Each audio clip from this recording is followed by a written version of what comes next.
So let's say I wanted to create a business card. First thing that I'd do is I'd go into File, New, and create a new document. 3 by 2.5 inches in the size. Actually, let's go to US paper and set this at 3 by 2.5 inches. And we're going to ignore all of this stuff down here and press OK.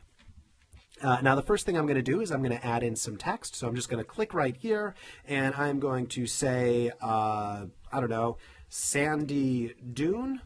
And let's say Sand Dune Salesman, and then say 1234 Street Lane, a very specific place, and give him the phone number of that. There we go. Fantastic. In order to commit these changes, I'm going to go back to the Move tool. So you'll notice that what I did is I went to the Text tool in order to create some type.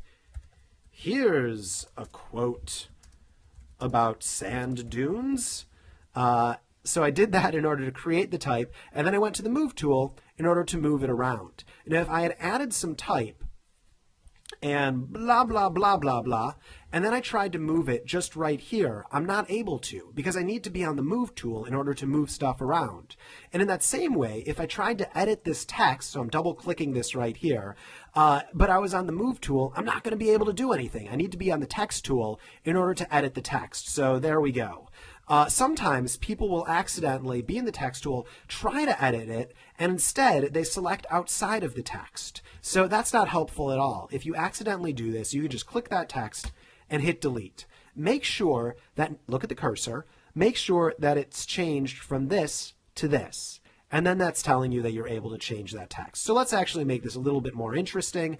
I'm going to go up here. Now, whenever we go to a different tool, this part, which is called the options bar, changes. If we're on text, it becomes text options. If we're on the Move tool, it becomes Move tool options. We want text options. I'm going to double click this, select it, and let's make it bold. So there we go. We're going to make it a little bit bold.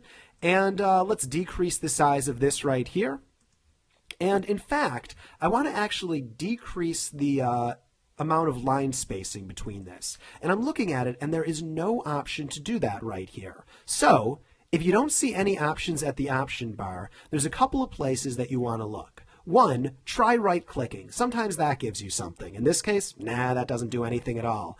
The next place to look is there a window specifically made for that tool? In this case, there is. For text, it's called the character window. So if either you can go to Window, Character, or there's actually a button inside of the options bar right here. So I'm just going to click on it, and you can see, I went to move this and it disappeared. So I'm going to go to Window, Character, or I'm just going to click right here. It pops right back up. So what's happening? Why do we have all of this junk right here? And when I move it, why does it disappear? The reason for that is we have a lot of windows, a lot of palettes that have been anchored together.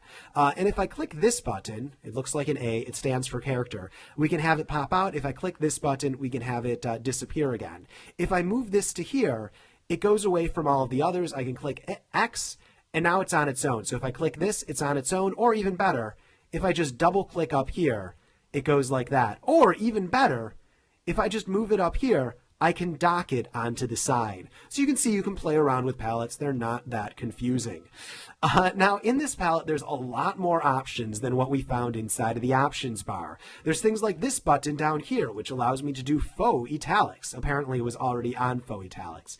I want to decrease the size of line spacing. So up here is the ability to decrease the size of line spacing. I just hover my mouse above this. You'll notice the cursor changes, and I can make it less, or I can make it more, or I can do the opposite. So we're going to make it a little bit less like that. I'm going to increase the letter spacing, decrease the letter spacing. There's other things you can do here. I want to make the letters wider. I want to make them longer.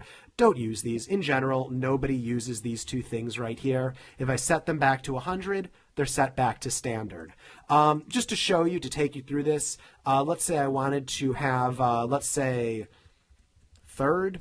Let's say I wanted to do that. I could decrease the size of this font just by selecting it, and then I could increase it, move it higher up by just using this thing right here, baseline shift. Or another way that I could accomplish that, here, let's delete that right there, go to Dune, third.